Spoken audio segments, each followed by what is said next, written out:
The other day, I think it was, what it is? Today's Thursday. I think it was like Tuesday or Monday.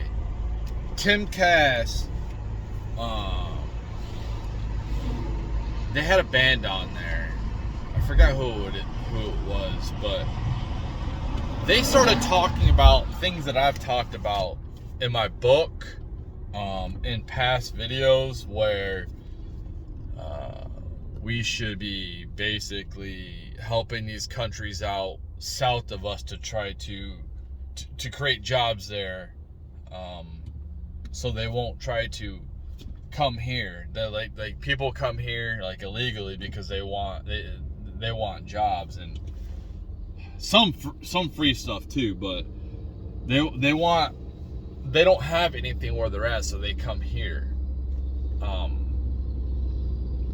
So I've said that instead of having all these places in China,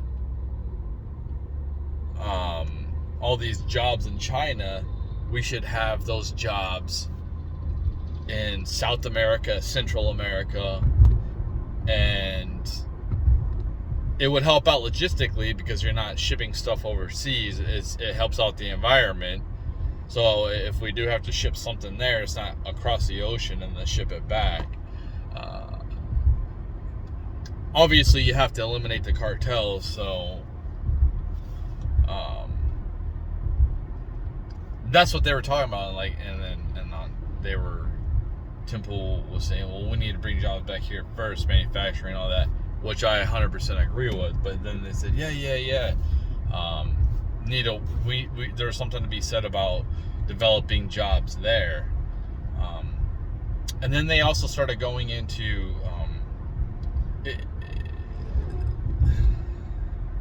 people who are healthy paying less for health insurance. And it was like, man, I know this sounds so weird, but I think it was like, I think they were tapping into my frequency, into my vibration. Because I know these people didn't read my book or they don't watch my videos. Possibly, I mean, they might have just thought of themselves too, so I might sound crazy, but I think that, because that I've never heard anybody talking about that at all. Developing jobs over there instead of in China, having to rely on China for everything, pretty much. So it's just kind of weird. I'm wondering if they were it was just so weird how like these ideas that they were talking about that I've talked about and I heard nobody really talking about, and they're just coming up one by one. And I was like, holy cow, they're talking about like things that I've said and thought about and wrote about, which is crazy. I think that first off, here's an idea I want to give people, like rich people, if you want to do something about the homeless people, like Skid Row, like this is what I would do. Like if I had a ton of money, if all of a sudden the universe or God, the creator, was like, here, you know what, Steve, you say you're a good person, you say you don't care about material things, you say you don't care about Bugattis and mansions and any of that. Let's see if you put your money where your mouth is. Let's see if you really do try to help other people, or you get sucked into that materialism type of world. Let's say hypothetically that happened, and then he just dropped like boatloads of money on me, like millions of dollars, like all of a sudden like hundreds of millions of dollars. I don't know. Somebody that I know won the lotto, and then like they left a big portion to me. Well, I would definitely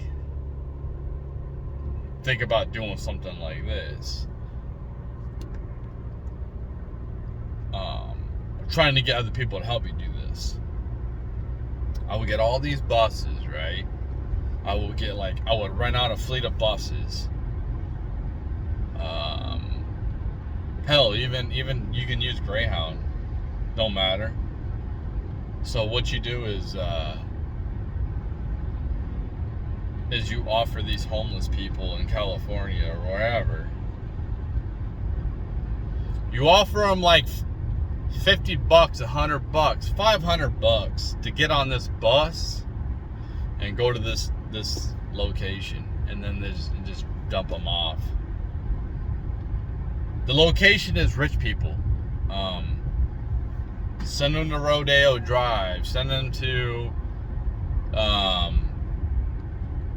these ultra rich places, man, and just dump them off by the thousands. Very similar to what DeSantis was doing, was sending illegals to that one place, was it something garden? I forgot what it's called. But you offer people money and then they have the choice, and I guarantee you these people who are homeless are going to take that money. You clean up Skid Row, you send them over there, and then the problem is in these rich people's faces. So that's the problem, is these rich people they don't have to deal with the problem, right? So they're completely disconnected from the problem. They see it on the outside. They see it on paper, but they really don't have to deal with the problem. You see these people in New York that are protesting at these illegals. Well, that's a sanctuary city, man. What are you protesting against? That's what you wanted. That's what you voted for. And then now you're against it because, like, it sounds great. Yay, that makes me sound great. I sound like a great person now. It makes me feel good. But you don't see the effects of what it really does.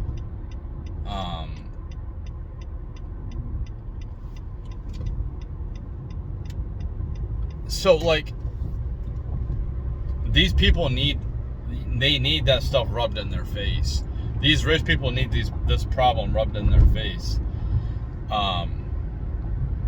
People that get released, they want to keep releasing people from jail. Send them to these rich places, man. Just keep sending them there. Keep funding it. Just like I guarantee you, these elites who are trying to destroy America, they are using people. How are these people from Africa going to Mexico or from like Asian countries and just trying to come in here illegally? Like somebody's funding it to happen. Somebody's funding the journey for people to come all the way from Venezuela all the way up to America. If they were to, whether it's a motorized or them walking, it takes resources for this to happen. Somebody's profiting off of it. You look at all these allegations against, the sexual misconduct of women, against like Russell Brand. They're coming out with Rudy Giuliani right now. Steve Ballard, he's the guy that did, he's a hunter of child sex labor cults. And they're doing allegations against him. What they want is a complete distrust. So they want men and women to be separate. So they want men to not trust women. Hypothetically, like just say, like, all of a sudden I become a prominent figure in the spotlight and I'm against the establishment. I'm not like Howard Stern, some type of bootlegger. Like, I don't turn into that, right? All of a sudden, if I became famous, if all of a sudden one of my songs just blew up and I became like Oliver Anthony, because I'm so anti-establishment, I will be having all these females that I've been messing around with that was completely consensual.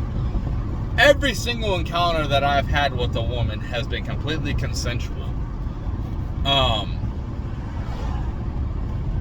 And all of a sudden they'll start coming out left and right because they'll be getting paid off or they'll be trying to get a piece of my pie. Because if they really had a problem with that I did something wrong against them, they would have already came out with it a long time ago. So what they're doing is, it's kind of like the racist thing. you're racist, you're homophobe, all this crap, and nobody cares. But if something really bad happens to a woman in a sexual manner, like that's a horrible thing. So not only does it, like, false allegations make it so that you don't believe, like, real victims, like real true victims, but it what am I trying to say here? I think you know what I'm trying to get at. It's just a lose-lose. Because, like, we don't trust anybody, anything that they say.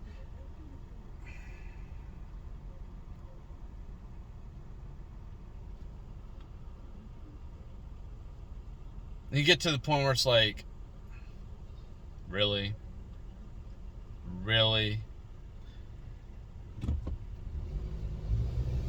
Because of all the false allegations.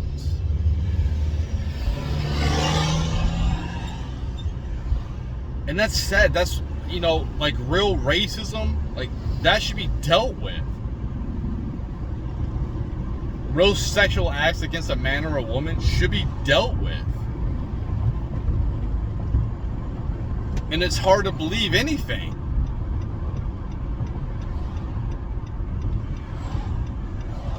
I think it's a part of the depopulation agenda, so we don't trust each other.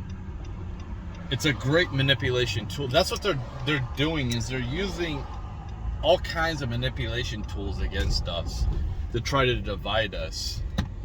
They're trying to just if America falls, if and when, who the hell knows? If it falls, then they take complete control of everything. Because we're the last bastion of hope. We're the last bastion of freedom. They don't want independent thinkers. They don't want independent-minded thinkers. They don't want people that can think critically. They were talking about Howard Stern last night on Timcast, and back in my day, back then he was looked at as so, like, what is the word?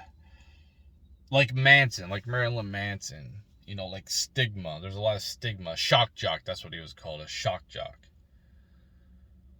He's anything but that.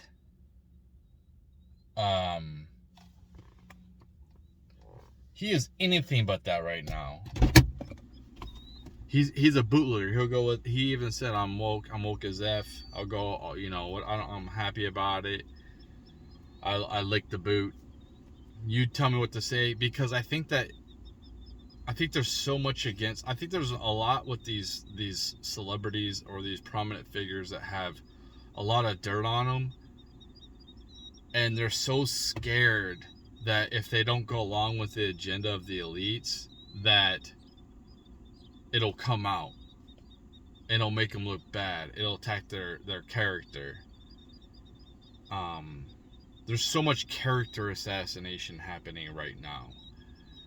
And it's to the point where it's like, if you do anything wrong, and there's no coming back from it. I cheated on. Let's just say I cheated on my wife. There's no coming back from that now.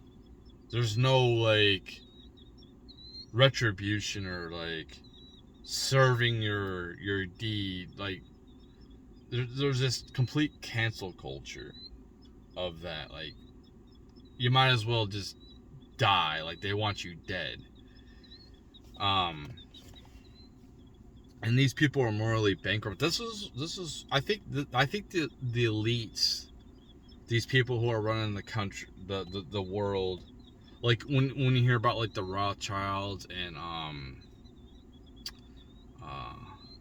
who else, like Morgan Stanley, I don't know, Like they're just bankers.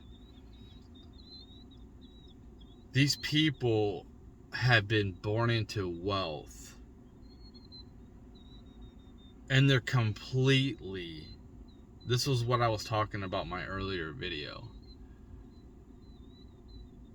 They're completely, they don't live in reality, and I think that every human needs to have some type of a struggle. They haven't had any type of struggle in their life. When you have struggle, when you work for something, when you work for something, I know you appreciate it. And when you don't, and everything's handed to you, and everything's been worked for you, you don't appreciate it. And a lot of these people who are elites have been born in such lavish wealth that they just don't appreciate anything. They don't appreciate humans. They don't appreciate nothing. And they're just evil.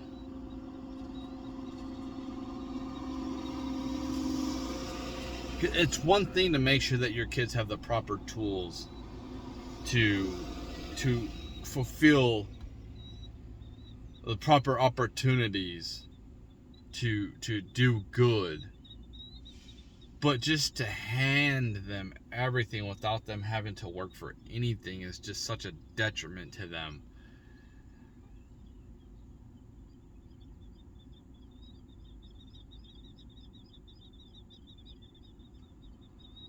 And this is why I say that this is why they want to live, they want to prolong their life as long as possible, because they're afraid of what happens when they pass away. I'm not really too scared about when I pass away, man. Like, I'm more worried about the horrific way I'll pass away. Like, I don't want to be tortured. I don't want the physical pain, but I think that whatever I go on to next is going to be so much fucking better than whatever I'm in right now. And I might have to come back here in some type of physical body and learn some more things. Like,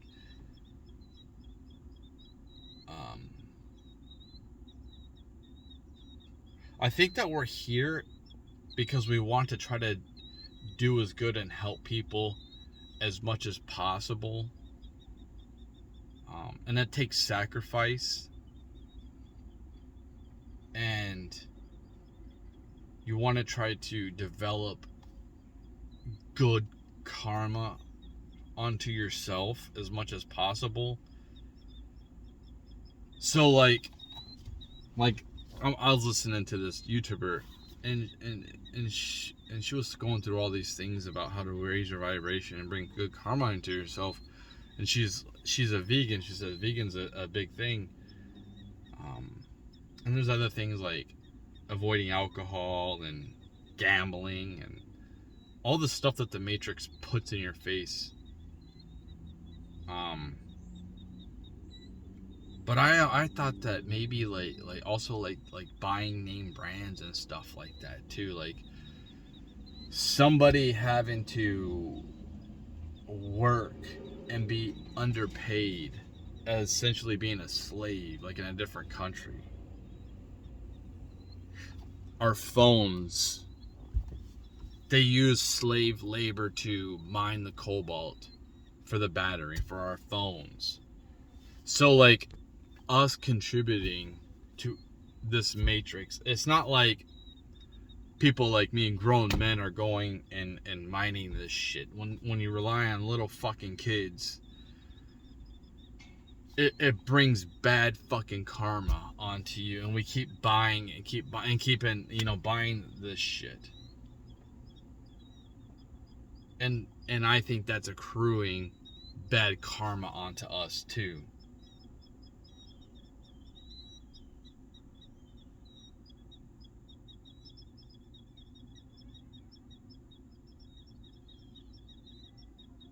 I think that people who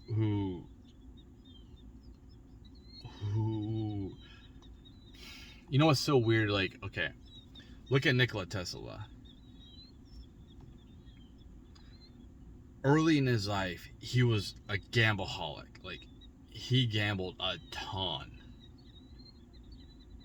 he transitioned his way out, and he started weaning himself off all these different things. That, you know, you do your own research, but he even got himself off of caffeine.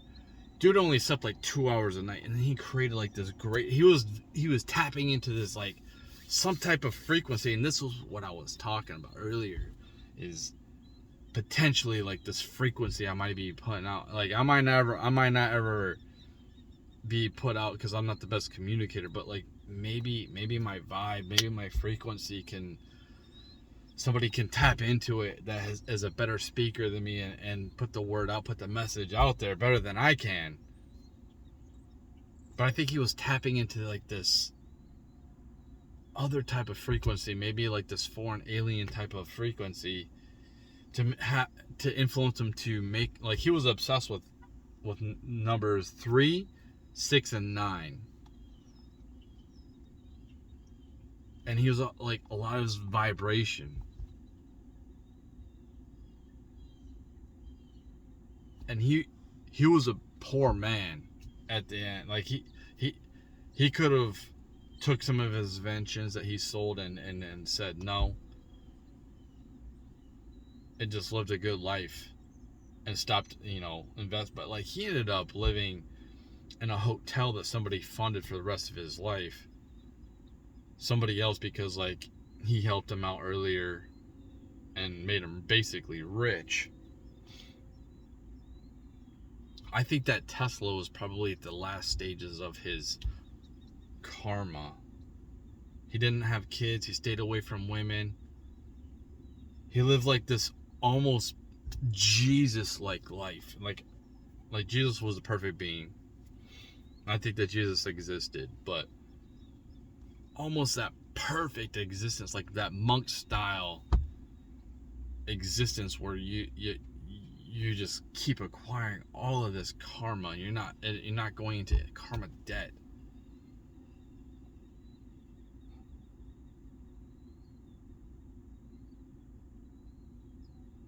Yeah, I know it sounds crazy, man. I know I probably sound like I'm insane, but there's way more to this world than we can even fathom.